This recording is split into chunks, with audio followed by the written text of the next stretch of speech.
Hello guys, welcome to daily rain news flax. இன்றைக்கி நம்ம இந்த வீடியோவில் மழை எப்போறான டைமிங்கில் வரும் அப்படின்றத பற்றி நான் பார்க்க போகிறோம். வீடியோ சப்ஸ்கிரைப் பண்ணாமல் பாருங்கள், அப்போ தான் உங்களுக்கு தெளிவாக புரியும். சேலம், நாமக்கல் உள்ளிட்ட மாவட்டங்களெல்லாம் பார்த்திங்கன்னா மிதமான மற்றும் கனமான மழை பெய்யும் அப்படின்னு சொல்லியிருக்காங்க. மேற்கு திசை காற்றோட வேறுபாடு காரணமாக இன்றைக்கி பார்த்திங்க அப்படின்னா தமிழகத்தில் ஒரு சில இடங்களில் புதுவை மற்றும் காரைக்கால் பகுதிகளில் இடி மின்னலுடன் கூடிய மழை, லேசானது மற்றும் மிதமான மழை பெய்ய வாய்ப்பு அப்படின்னு சொல்லியிருக்காங்க. சென்னை வானிலை ஆய்வு மையம் அறிவிச்சிருக்காங்க. இந்த நிலைமையில் பார்த்திங்க அப்படின்னா தமிழகத்தில் 16 மாவட்டங்களில் இன்றைக்கி நைட்டு 7 மணிலேருந்து நெக்ஸ்ட் டே 10 o'clock வரைக்கும் மழை வரும் அப்படின்னு சொல்லியிருக்காங்க.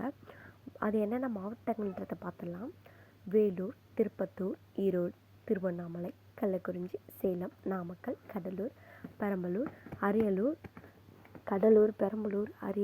திண்டுக்கல் ஆகிய மாவட்டங்களில், தேனி, திருவள்ளூர் ஆகிய மாவட்டங்களில் இடி மின்னலுடன் கூடிய மழை பெய்ய வாய்ப்பு அப்படி சொல்லியிருக்காங்க. மேலும் பார்த்திங்க அப்படின்னா மதுரை, சிவகங்கை, தூத்துக்குடி ஆகிய மாவட்டங்களெல்லாம் மழை இன்னும் பெய்ய வாய்ப்பு அப்படின்னு சொல்லியிருக்காங்க. இடி மின்னலுடன் கூடிய கனமழை பெய்யும் அப்படின்னு சொல்லியிருக்காங்க. தேங்க்ஸ் ஃபார் வாட்சிங் கைஸ். வேறு ஒரு சூப்பரான வீடியோவில் உங்களுக்கு பார்க்குறேன்.